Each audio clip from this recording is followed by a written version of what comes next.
I am Shikha and you are watching your YouTube channel Full Solution. Hello everyone welcome back to EVS MCQ series. 4 lectures हो चुके हैं। 40 questions हम लोगों ने देख लिए। Now we will move to question number 41 and EVS को हम लोग फटाफट कंप्लीट करेंगे। More than 100 questions, like 200 to 50 questions we will take.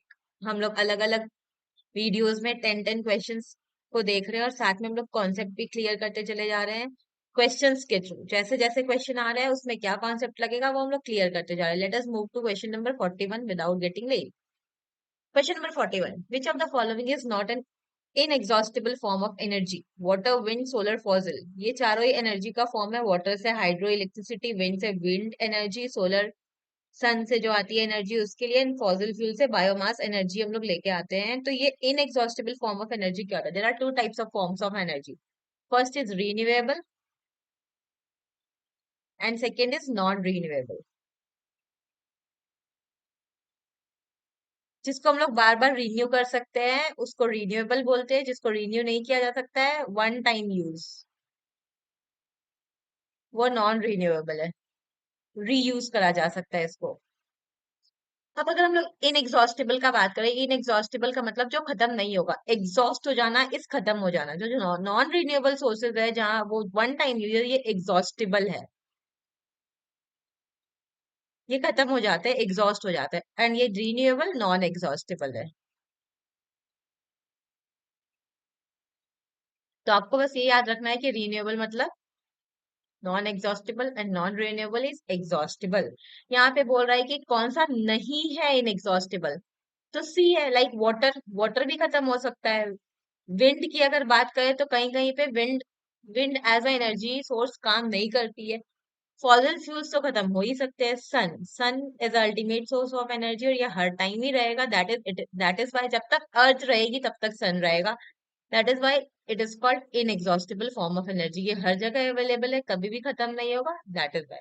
Okay, coming on to question number 42। The burning of fossil fuels releases a large amount of, fossil fuels को जलाते हैं तो क्या निकलता है? अभी आगे के क्वेश्चन से हम लोग रिलेट करेंगे। पहला ऑप्शन है नाइट्रोजन, दूसरा ऑप्शन है सल्फर। अगर हम लोग इन दोनों की बात करें तो इन दोनों के बारे में हम लोगों ने पढ़ा था। या तो ये व्हीकल से निकलते हैं और क्या प्रोड्यूस करते हैं? Acid rain. रिकॉल हो जा रहा है ना? अगर हम लोग बात करें ऑक्सीजन की, तो oxygen is not anything that can harm human. तो अगर फॉसिल फ्यूल बर्न भी हो रहा है और ऑक्सीजन निकल रही है तो वो कोई इश्यू नहीं है। इसलिए ऑक्सीजन तो होगा नहीं, ऑक्सीजन नहीं निकलता है फॉसिल फ्यूल के बर्न होने से। तो निकलता क्या होगा? कोई ग्रीन हाउस गैस निकलती होगी, that is carbon dioxide. Fossil fuels अगर जलाते हैं हम लोग तो कार्बन डाइऑक्साइड निकलता है। Next number 43। फॉसिल फ्यूल्स क्या होता है? एग्जाम्पल बताते हैं कोल का। लाइक कोल का फॉर्मेशन कैसे होता है? फॉसिल का मतलब तो अवशेष होता है। तो कोल का फॉर्मेशन कैसे होता है? बहुत टाइम पहले ऐसे बोला जाता है, बिलियंस ऑफ बिलियंस ईयर पहले, जब फॉरेस्ट हुआ करते थे अर्थ में पूरा फॉरेस्ट हुआ करता था। फिर जब नेचुरल डिजास्टर्स आए तो ये सारे फॉरेस्ट जमीन के नीचे चले गए। इसके ऊपर लैंड आ गई। लैंड से क्या हुआ? इन फॉरेस्ट पे प्रेशर पड़ा, इनका टेम्परेचर इंक्रीज हुआ। तो ये ही फॉरेस्ट टर्न हो गए टू द कोल। तो कोल क्या हो गया? एक फॉसिल हो गया। फॉसिल का मतलब फॉरेस्ट के रिमेन्स, डेड एंड रिमेन्स। तो फॉसिल कोल से हम लोग जब एनर्जी प्रोड्यूस करने लगे तो उसको हम लोग फ्यूल बोलने लगे। Fuel is energy. Okay, let us come to the 43rd number question. Which is a list of renewable sources? अभी हम लोगों ने किया है ऊपर में renewable and non renewable, exhaustible, inexhaustible. तो देखते हैं रिन्यूएबल सोर्सेस ऑफ एनर्जी का लिस्ट कौन सा है। पेट्रोलियम रिन्यूएबल नहीं है। जियोथर्मल रिन्यूएबल है क्योंकि अर्थ से निकालते हैं तो हम लोग इसको रिन्यू कर सकते हैं। Wind is also renewable energy. Actually एक बार इसको यूज करते हैं और विंड को फिर बार बार हम लोग यूज कर सकते हैं। लेकिन पेट्रोलियम तो नहीं है, तो ये तो कैंसिल हो गया। उसके बाद अगर हम लोग देखें बायोमास, तो सबसे पहले ही बायोमास आ गया। बायो मतलब लिविंग ऑर्गेनिज्म से। कोई भी अगर एनर्जी लिविंग ऑर्गेनिज्म से निकालेंगे वो रिन्यूएबल हो ही नहीं सकती है, तो ये भी कैंसिल हो गया। नेचुरल गैस, विंड, बायोमास, फिर से यहाँ पे बायोमास आ गया, ये भी कैंसिल हो गया। So answer will be this. Hydro power, solar and wind. Hydro power, solar और विंड एनर्जी जो होगा वो होगा renewable sources of energy. Now coming on to 44 number question. In ecological succession 44 and 45 को हम लोग साथ में लेंगे, क्योंकि दोनों ही इकोलॉजिकल सक्सेशन पे बात हो रही है। एंड इसीलिए मैंने इकोलॉजिकल सक्सेशन को यहाँ पे डिटेल में बता दिया है कि क्या होता है इकोलॉजिकल सक्सेशन।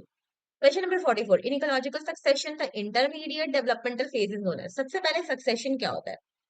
सक्सेशन मतलब, अगर हम हिस्ट्री हिस्ट्री में हम लोग सक्सेशन वर्ड बहुत ज्यादा पढ़ते हैं। हिस्ट्री में सक्सेशन का मतलब होता है कि राजा का थ्रोन उसके नेक्स्ट सन को मिलता है, फिर उसके उससे बाद वाले हायर को मिलता है।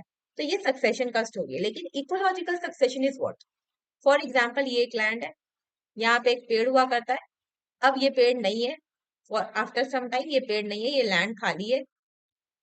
तो फिर यहाँ पे जो नए ग्रासेस आएंगे या फिर जो भी नई चीजें आएंगी वो सक्सेशन हो गया, इस पेड़ का सक्सेशन हो गया ये सारा। इकोलॉजिकल सक्सेशन मतलब यही होता है, एक कम्युनिटी का होना, उसके बाद उस कम्युनिटी का नहीं होना, देन नई कम्युनिटी का होना, is known as ecological succession. इसमें पूछा जा रहा है कि इंटरमीडिएट डेवलपमेंटल फेज कौन सा इकोलॉजिकल सक्सेशन का? Answer will be sere. Sere intermediate developmental phase है सक्सेशन का। अब हम लोग इन तीनों को भी देख लेते हैं, ये तीनों होते क्या है। Ecesis is successful establishment of plant animal in new habitat. कोई नया हैबिटेट है, वहां पे कोई प्लांट एंड एनिमल का एस्टैब्लिश हो जाना successfully is known as ecesis. Climax final stage होता है सक्सेशन का, एंड न्यूडेशन फर्स्ट स्टेज होता है, इनिशियल स्टेज होता है किसी भी सक्सेशन। सक्सेशन को हम लोग डिटेल में पढ़ते हैं, उसके बाद 45 नंबर क्वेश्चन का आंसर करेंगे। व्हाट इज सक्सेशन, अभी मैंने बता दिया। There are two types of succession, first is primary succession and second is secondary succession. पहले हम लोग प्राइमरी सक्सेशन के बारे में बात करते हैं। लास्ट क्लास में सक्सेशन के बारे में बात हुआ था, उसी को डिटेल में देखते हैं यहाँ पे थोड़ा सा। फॉर एग्जाम्पल, ये एक वोल्केनो है, तो वोल्केनो इरप्शन हुआ, यहाँ से निकला लावा। अब लावा बहना शुरू हुआ और ऐसे करके बहा। तो जो भी एरिया यहाँ पे होगा, जो भी प्लांट एनिमल जो भी होगा, वो यहाँ पे खत्म हो जाएगा। यहाँ तो कुछ है था ही नहीं ना, यहाँ पे तो एक बस ये माउंटेन था, जिससे वोल्केनिक माउंटेन, जहां से वोल्केनो आया। अब ये लावा यहाँ पे मैग्मा एंड लावा यहाँ पे आ गया है। लावा सॉलिडिफाई हो चुका है, अब यहाँ पे कुछ भी नहीं है, लावा बस सॉलिडिफाई हो चुका है। अब क्या होगा यहाँ पे? सक्सेशन होगा। यहाँ पे कौन सा सक्सेशन होगा? तो प्राइमरी सक्सेशन होगा, क्योंकि यहाँ पे पहले से ही कुछ नहीं था। लैंड क्या थी? बैरन थी और कुछ भी नहीं था, तो प्राइमरी सक्सेशन। या फिर एक एग्जांपल ऐसा भी ले सकते हैं कि अर्थ जब सबसे पहले बना होगा तब तो वहां पे कुछ भी नहीं होगा, तो वो प्राइमरी सक्सेशन हो सकता है। अब इसमें क्या क्या स्टेप्स है, कैसे प्राइमरी सक्सेशन काम करता है? तो सबसे पहले न्यूडेशन, की कुछ भी नहीं होना, नथिंग। या फिर बोल सकते हैं एक बैरन लैंड होना, कुछ भी नहीं होना। सेकेंड पार्ट है पायनियर स्पीसीज। जब एक बैरन लैंड होती है ना, तो भी उसको हवा पानी मिलता है, मिट्टी तो है नहीं। सबसे बड़ा बात की यहाँ पे सॉयल नहीं है, नो सॉयल, क्योंकि सॉयल भी फॉर्म करा जाता है, सॉयल नहीं है, सिर्फ ये बैरन फील्ड है, रॉक्स है। क्या होगा कि यहाँ पे हम लोग क्या करेंगे, थोड़ा सा हवा पानी लगेगा तो यहाँ पे एक छोटे छोटे फर्न्स, मॉसेस, लाइकेंस, ऐसे करके छोटे छोटे कहीं कहीं पे उग जाते हैं। ठीक है, देखते होंगे आप लोग, बहुत बड़े बड़े पहाड़ में रॉक्स में भी बीच बीच में थोड़ा थोड़ा कुछ कुछ ग्रीन ग्रीनिश ग्रीनिश उगा रहता है। तो ये उगते हैं। ये क्या करते हैं? ये पायनियर स्पीसीज होते हैं, Pioneer species, starting species, first species जिसको बोलते हैं। ये सबसे पहले क्या करेंगे? सॉइल फॉर्म करेंगे। जो ये रॉक है ना, उसको तोड़ तोड़ के धीरे धीरे धीरे धीरे यहाँ पे सॉइल बना देंगे। तो इस स्टेज में सॉइल फॉर्मेशन हो रहा है, प्राइमरी सक्सेशन। नेक्स्ट स्टेज में आते हैं हम लोग, फिर क्या होगा? हर्ब्स आएगा। हर्ब्स मतलब, अब क्योंकि सॉइल फॉर्मेशन हो चुका है, तो अब छोटे छोटे प्लांट्स उगेंगे, घास वगैरह उगेंगे, तो वो हर्ब्स होता है। हर्ब मतलब ऐसा छोटा छोटा प्लांट्स। एग्जाम में पूछा गया हर्ब्स एंड सर्ब्स में डिफरेंस, या फिर ये बोला जाता है कि कौन से प्लांट में स्टेम नहीं होता है, तो इसी में नहीं होता है। हर्ब्स में स्टेम नहीं होता है, तना नहीं होता है।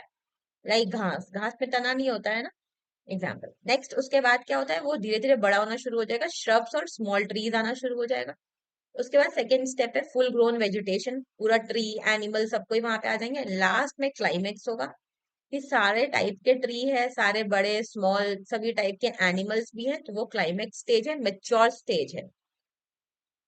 लाइक फॉरेस्ट एग्जाम्पल के लिए। ओके, ये प्राइमरी सक्सेशन है। सेकेंडरी सक्सेशन, अब मान लेते यही लैंड है, यहाँ पे प्रॉपरली पेड़ वेड़ हो चुका है, अब यहाँ पे बहुत सारे एनिमल्स भी हैं, तो सब कुछ हरा भरा है। अब क्या होता है, आग लग जाता है, पूरे जंगल में आग लग जाएगा। जंगल में आग लगने के बाद होगा क्या कि सब कुछ ही खत्म हो जाएगा। पूरे यहाँ पे फायर लगी और ये सब खत्म हो गया। फिर से यहाँ पे कुछ भी नहीं बचा और ये बैरन हो गया है। सिंपल सी बात है, ये बैरन हो गया है। पर प्रॉब्लम इज दिस कि अब ये प्राइमरी नहीं रहा है, क्योंकि यहाँ पे सॉयल है। इंपॉर्टेंट थिंग कि अब ये सॉयल है, आग लगने से सॉयल तो रहेगा ना। तो ये प्राइमरी सक्सेशन नहीं है, सेकेंडरी सक्सेशन है, एक बार के बाद दोबारा आना। यहाँ पे सबसे पहले अब क्या आएगा, पायनियर स्पीसीज आएगी, मतलब फर्स्ट स्पीसीज जिनको बोलेंगे।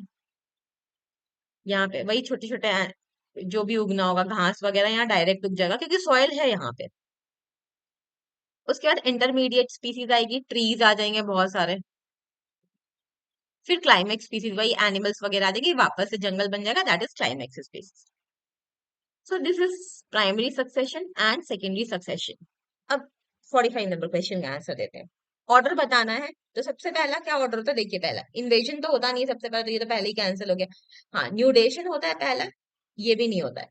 बी और डी में हम लोग सोचेंगे कि क्या होगा, तो न्यूडेशन मतलब सबसे खाली लैंड होना, बैरन लैंड होना। बैरन लैंड के बाद स्टेबलाइजेशन कैसे होगा, कुछ आएगा ही नहीं, तो स्टेबिलिटी मतलब होता है स्टेबल हो जाना किसी भी चीज का। तो स्टेबल तो क्लाइमेक्स के टाइम पे होगा ना, तो ये तो यहाँ पे ये कैंसिल हो गया, आंसर विल बी डी, ऐसे निकाल सकते हैं। पर इसको समझ भी लेते हैं, न्यूडेशन बैरन लैंड, इन्वेजन मतलब छोटे छोटे प्लांट्स का आना, इन्वेड होना वहां पे पाइनरी स्पीसीज का। कंप्लीशन एंड कोएक्शन का मतलब यहाँ पे देख लीजिए इंटरैक्शन, हर एक स्पीसीज में इंटरैक्शन होना। रिएक्शन का मतलब होता है मॉडिफिकेशन, उस एरिया को जो भी प्लांट एंड एनिमल वहां पे आ चुके हैं उसको थोड़ा सा मॉडिफाई कर देते हैं अपने हिसाब से, एंड लास्ट में स्टेबलाइज हो जाता है, वो जगह क्लाइमेक्स की तरफ बढ़ जाता है। तो this will be answer. Question number 46, the organic material of solid waste will decompose. Simple सा बात है, ऑर्गेनिक लिखा है ना, जहां पे भी ऑर्गेनिक लिखे वहां माइक्रो ऑर्गेनिज्म हो जाएगा। ऑर्गेनिक वेस्ट को हमेशा ही माइक्रो ऑर्गेनिज्म डिकम्पोज करते हैं। ऑर्गेनिक मतलब जो खा सकते हैं। 47 नंबर क्वेश्चन में आते हैं। In which year the Indian wild life protection act was implemented, very important, हमेशा याद रखना है। It will be A. Wild life protection act implement होने का टाइम ए नंबर होगा। अब मेरे को आप लोग ऑप्शन में ये बताइएंगे, देयर आर सेवरल प्रोजेक्ट्स जो कि इंपॉर्टेंट है, हमेशा ही पूछे जाते हैं। हमेशा ही कुछ कुछ प्रोजेक्ट्स एग्जाम में आते हैं और आपसे पूछ जाएंगे, तो आप मेरे को इन सब प्रोजेक्ट्स के बारे में कमेंट बताइएगा, इनका ईयर कमेंट करिएगा कि ये कौन से ईयर में आए, because these are important years. Okay, अब हम लोग नेक्स्ट पे बढ़ते हैं। Next question is question number 48।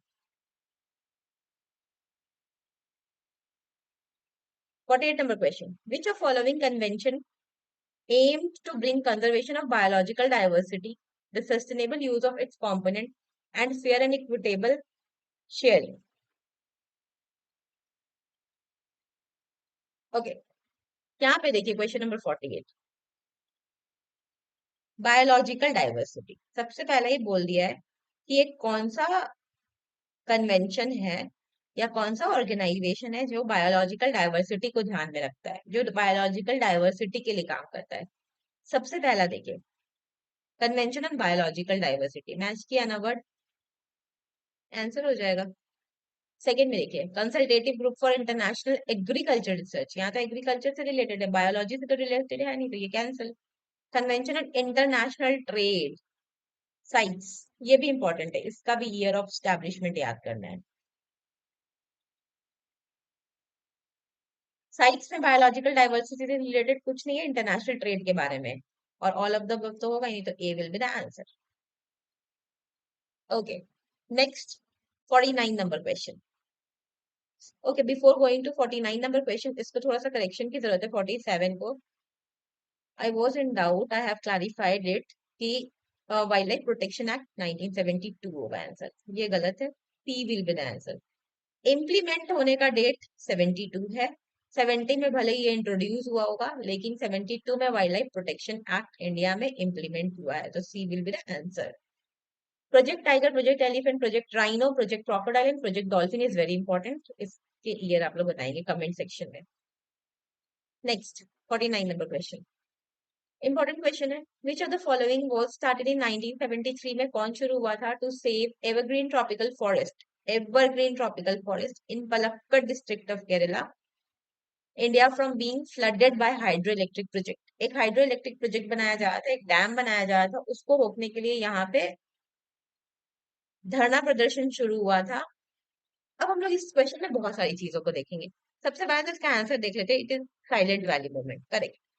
अब मेरे को पहले क्वेश्चन का आंसर आप लोग दीजिएगा, मेरे को फर्स्ट क्वेश्चन बताइएगा, एक एक करके मैं क्वेश्चन लिख रही हूँ। साइलेंट वैली है ना, वैसे ही सिलिकॉन वैली कहाँ है इंडिया में? इंडिया में कहाँ है एंड वर्ल्ड में? वर्ल्ड की सिलिकॉन वैली किसको बोलते हैं? ये दो आंसर आप लोग बताइएगा मेरे को। नेक्स्ट हम लोग बात करते हैं एवरग्रीन ट्रॉपिकल फॉरेस्ट के बारे में। Evergreen tropical forest is very important. बहुत डिफरेंट डिफरेंट टाइप्स के फॉरेस्ट होते हैं। एवरग्रीन ट्रॉपिकल फॉरेस्ट को एवरग्रीन इसलिए बोलते हैं क्योंकि ये कभी भी trees do not shade there leave. Trees do not shade there leaves, ठीक है, पहला। दूसरा ये होता है कि यहाँ पे ऑल डे रेन होती है, हाई टेम्परेचर, हाई रेनफॉल। ऐसे सुबह में बहुत गर्मी रहेगी 2-3 बजे तक, और शाम होते होते बारिश होना कंपलसरी है। एरिया कौन सा है इसका? Near equator. इक्वेटर का मतलब 0 डिग्री वाला एरिया है। इक्वेटर क्या होता है? विषुवत रेखा जिसको हिंदी में बोलते हैं। ये अर्थ है, ये बीच में जो लाइन है ना, तो इसके आसपास का जो एरिया है, ये वाला एरिया, ये इक्वेटर होता है। इस एरिया में ये वाला एवरग्रीन ट्रॉपिकल फॉरेस्ट पाए जाते हैं। या फिर ऐसे एरिया जहाँ पे रेनफॉल बहुत ज्यादा होती है, वहां पे भी एवरग्रीन ट्रॉपिकल रेन फॉरेस्ट पाए जाते हैं। इंडिया की बात करें तो वेस्टर्न घाट्स, ये वाला एरिया यहाँ पे, नॉर्थ ईस्टर्न इंडिया, ये वाला, यहाँ पे ट्रॉपिकल एवरग्रीन फॉरेस्ट पाए जाते हैं। ओके, आगे बढ़ते हैं। 50 number question, last question. The protection of human rights act in India was enacted in the year. A number is correct answer, 1993। इसमें मेरे को 2-3 चीजें बतानी थी, वो मैंने यहाँ पे लिख दिया है पहले से ही। ह्यूमन राइट्स एक्ट को क्या बोलते हैं? Universal declaration of human rights by UNGA, United Nation General Assembly. कब हुआ था ये? 1948 में।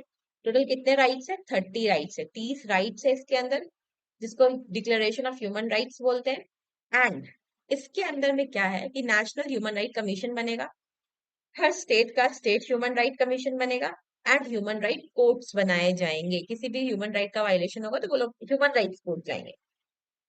एकदम याद रखना है कि it is different from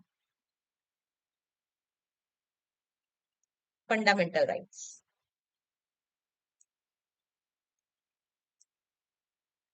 very important. India में फंडामेंटल राइट्स है आर्टिकल 12 से लेकर के 35 तक में। टोटल कितने राइट्स है ये आप लोग कमेंट करेंगे। टोटल नंबर ऑफ राइट्स कितने हैं ये आप लोग बताएंगे। फंडामेंटल राइट्स, तो मेरे को ये बस यही बताना था कि human rights and fundamental rights दोनों एकदम ही अलग अलग है। ह्यूमन राइट्स को कौन बनाया था? UNGA, United Nation General assembly. Fundamental rights कहाँ पे है? इंडियन कॉन्स्टिट्यूशन में।